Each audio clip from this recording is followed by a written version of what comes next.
Hi all, எல்லாருக்கும் வணக்கம். இந்த நாள் இனிய நாளாக அமையட்டும்.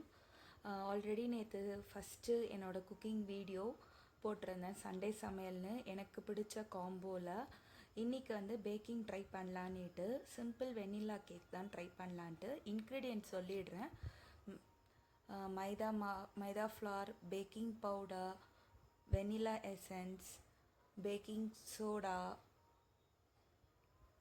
மிக்சிங் பவுல், அப்புறம் வந்து கர்டு, சுகரு, அப்புறம் பேக்கிங் ட்ரே வந்து நான் ஜஸ்ட் ஆயில் க்ரீஸ் பண்ணி பட்டர் பேப்பர் போட்டு வச்சுருக்கேன். இப்போ வந்து பேக்கிங்குள்ளே போகலாம். ஃபஸ்ட்டு பெரிய பவுலில் கர்டு 200 கிராம்ஸ் கர்ட் போட்டு நல்லா பீட் பண்ணிக்கோங்க. மேக்ஸ் டு மேக்ஸ் ஒரு 5 to 6 மினிட்ஸ்க்கு நல்லா பீட் பண்ணிங்கன்னா ஒரு மாதிரி க்ரீமியாக வரும். அது உங்களுக்கே தெரியும். நீங்கள் திக்கு கர்டு போட்டிங்கன்னா ஒரு 3 மினிட்ஸ்லேயே உங்களுக்கு அந்த க்ரீமி வந்துடும். நான் வந்து பேக்கெட் கர்டு தான் யூஸ் பண்ணியிருக்கேன். பேக்கெட் கர்டை நீங்கள் எப்படி திக்கு கர்டாக பண்ணணுன்னா, வாட்டர் ஃபில்டரில் ஒரு 20 மினிட்ஸ் போட்டு வச்சிங்கன்னா வாட்டர் எல்லாமே கீழே செட் ஆகிடும். நீங்கள் கர்ட் மட்டும் போட்டுக்கலாம். இப்போ வந்து சுகர் வந்து 84 கிராம்ஸ் எடுத்திருக்கேன். இது எல்லாமே நான் கிராம்ஸ் கணக்காக தான் சொல்கிறேன். ஏன்னா பேக்கிங்க்கு ரொம்ப முக்கியமானது வெயிங் ஸ்கேல் தான். வெயிங் ஸ்கேலில் நீங்கள் என்ன மெஷர் பண்ணணுமோ அதில் வந்து கிராம்ஸில் மெஷர் பண்ணி நீங்கள் போட்டு நீங்கள் மிக்சிங் பண்ணுறது பண்ணிக்கலாம். சுகர் போட்டு ஃபுல்லாக அதாவது நான் வந்து 84ல் பாதி ஒயிட் சுகர் பாதி ப்ரௌன் சுகராக போட்டிருக்கேன். இது பாப்பாக்கும் கொடுக்கலாம் அப்படின்றதுக்காக. அதுக்கு சுகரை பீட் பண்ணிவிட்டு 180 டிகிரி செல்சியஸ் போத் ராட் வச்சு 10 மினிட்ஸ் அவனை ப்ரீஹீட் பண்ணிட்டேன். இங்கே மிக்சிங் பவுலில் பார்த்திங்கன்னா நல்லா கொஞ்சம் ஒரு மாதிரி சுகர்லாம் டிசால்வ் ஆகிடுச்சு. இப்போ வந்து பேக்கிங் பவுடர் போடுறேன்.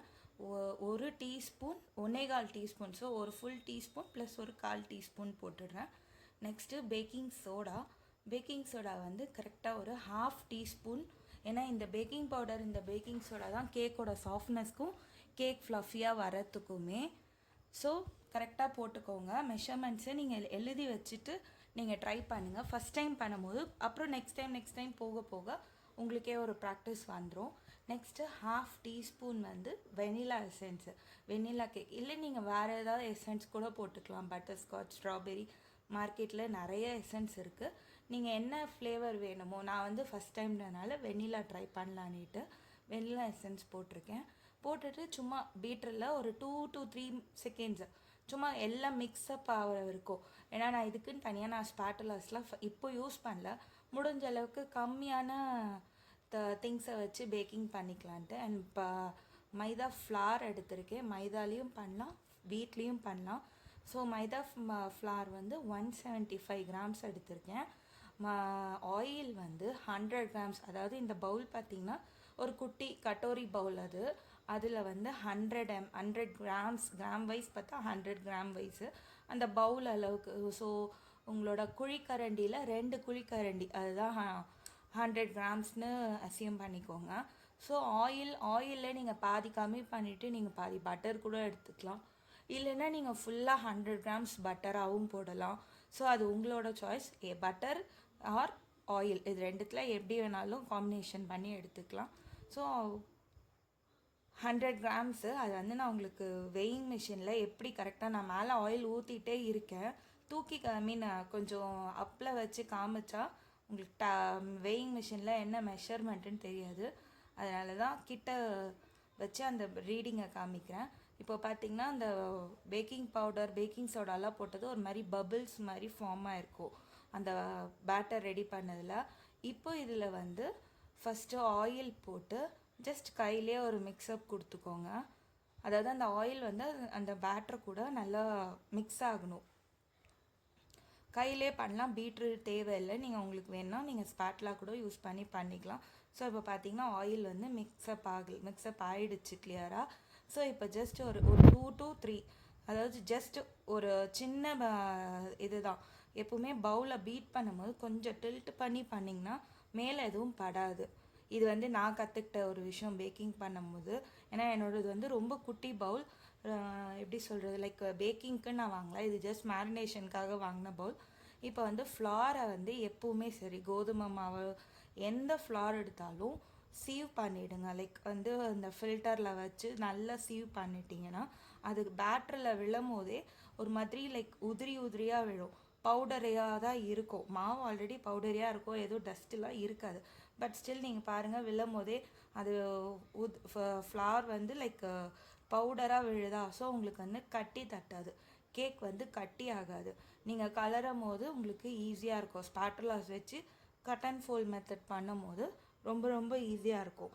கட் அண்ட் ஃபோல்ட்னால் ஒன்றும் இல்லை, ஜஸ்ட் எல்லா மாவையும் ஒரு கம்பைன் பண்ணிவிட்டு நடுவில் ஒரு இதை வருங்க, ஜஸ்ட் ஒரு கம்பைன் பண்ணிவிட்டு நடுவில் ஒரு கட். அப்போ தான் வந்து அந்த எல்லா மாவும் கேதர் ஆகி பேட்டர் கூட நல்லா மர்ஜ் ஆகும்.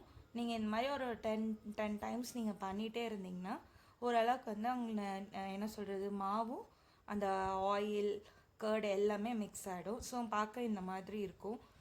என்னடா வெண்ணிலா கேக் ஏன் ஒயிட்டாக இல்லைன்னு நினைக்காதீங்க. ஏன்னா நான் ஒயிட் சுகர் மட்டும் போடல, ப்ரௌன் சுகரும் போட்டிருக்கேன். ஒயிட் சுகர் மட்டும் போட்டிருந்தா ஆப்வியஸாக ஒயிட் கலரில் தான், ஒயிட் ஆர் ஒரு மாதிரி கைண்ட் ஆஃப் எல்லோயிஷ் கலர் வரும். ஸோ இப்போ ஜஸ்ட்டு எப்பவுமே ஃப்ளார் போட்டால் 10 செகண்ட்ஸ்க்குள்ளே பீட்டரை ஆஃப் பண்ணிவிடுங்க. அதுக்கு மேலே எடுத்துகிட்டு போகாதீங்க. அதுக்கு மேலே எடுத்துகிட்டு போயிட்டால் பேட்டர் வந்து வேறு டெக்ஸ்சருக்கு மாறிடும். ஸோ இப்போ வந்து அந்த ஒரு ஃப்ளஃபினஸ் வந்துருச்சு. இதை நம்ம வந்து ஆயில் க்ரீஸ் பண்ணி பட்டர் பேப்பர் போட்டு வச்ச ட்ரேக்கு மாற்றிடலாம். யூஸ்வலாக ரவுண்ட் ட்ரேவும் ரவுண்ட் டின்னும் எடுத்துக்கலாம். நான் வந்து சரி இன்றைக்கி இதில் ட்ரை பண்ணலாம், ரெக்டாங்கிள் ஷேப்பில் ட்ரை பண்ணலான்ட்டு பேட்டர் போட்டுட்டு நடுவில் ஒரு கோடு மாதிரி போட்டிங்கன்னா ஈவனாக ஃபுல்லாக என்ன சொல்கிறது பேக் ஆகும். பேக் போட்டுட்டு ஒரு 4 டேப் பண்ணுங்கள். பண்ணிவிட்டு அவனில் வச்சுருங்க. அவனை தொடும் போது தயவு செஞ்சு க்ளவுஸை யூஸ் பண்ணுங்கள், ஏன்னா ப்ரீஹீட் பண்ண அவன். ஸோ அவனை க்ளோஸ் பண்ணிவிட்டு பேக்கிங் ஆப்ஷன்ஸ் இருக்கும், அதிலே பேக் வச்சுட்டு 170 டிகிரி 170 டிகிரி நான் வந்து ஒரு 35 மினிட்ஸ்க்கு வச்சு நான் வந்து பேக்கிங் பண்ணுறேன், ஸ்டார்ட் பண்ணிட்டேன். ஸோ இப்போது ஆஃப்டர் ஒரு 35 மினிட்ஸ் என்ன ஆகுதுன்றதை நான் சொல்கிறேன். முடிஞ்சிருச்சு. ஆஃப்டர் 35 மினிட்ஸ் பார்த்திங்கன்னா உள்ளே நல்லா கேக் வந்து முடிஞ்சிருச்சு. ஃபுல்லாக கேக் நல்லா பேக் ஆகிருக்கு, பார்க்கும் போதே தெரியுது, நல்லா உப்பி வந்திருக்கு. ஸோ இப்போ ட்ரே பயங்கரமாக சுடும். ஸோ நீங்கள் கேர்ஃபுல்லாக க்ளவுஸ் போட்டு யூஸ் பண்ணுங்கள். தயவு செஞ்சு இந்த கிச்சனில் யூஸ் பண்ணுற டவல்லாம் யூஸ் பண்ணாதீங்க. ஏன்னா நான் நிறைய வாட்டி அந்த மாதிரி யூஸ் பண்ணி நான் நிறைய சூடு வாங்கியிருக்கேன்.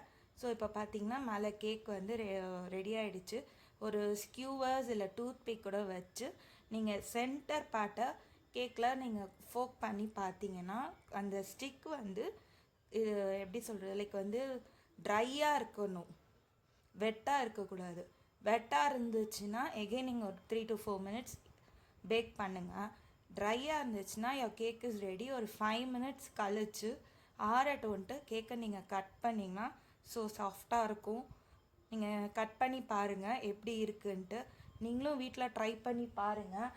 நல்லா இருந்துச்சுன்னா மறக்காமல் எனக்கு கமெண்ட்டில் சொல்லுங்கள். இதுதான் என்னோடய லாஸ்ட் ஃபைனல் பிளேட்டிங். கொஞ்சம் காமெடியாக தான் இருக்கும். நீங்களும் ட்ரை பண்ணி பார்த்துட்டு சொல்லுங்கள். இன்க்ரீடியன்ட்ஸ் எல்லாத்தையும் நாங்கள் டிஸ்கிரிப்ஷனில் வைக்கிறேன்.